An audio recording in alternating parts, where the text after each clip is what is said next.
জীবনের কঠিন সময়গুলোতে নিজেকে গোপন রাখাই উত্তম। নিজের দুঃখ কষ্ট কাউকে না দেখানোই ভালো। জীবনে যদি কখনো খুব করে ভেঙে পড়েন, তাহলে নিজের দুঃখ কষ্টগুলো এমনভাবে আড়াল করে রাখবেন যেন আপনার গা ঘেঁষে বসা মানুষটাও টের না পায়।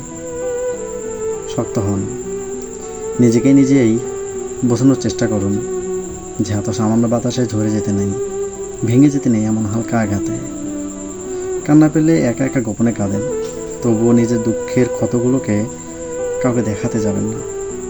মনে রাখবেন, যে নিজের জন্য আলো হতে পারে না, পৃথিবীর সমস্ত আলো মিলেও তাকে পথ দেখাতে পারে না। জানেনই তো, মানুষ বড়ই নিষ্ঠুর, নির্দয় ও স্বার্থপর। ভেঙে যাওয়া মৌচাক দেখলে ঢিল মেরে আরও বেশি ভেঙে দিয়ে পৈশাচিক আনন্দ পায়।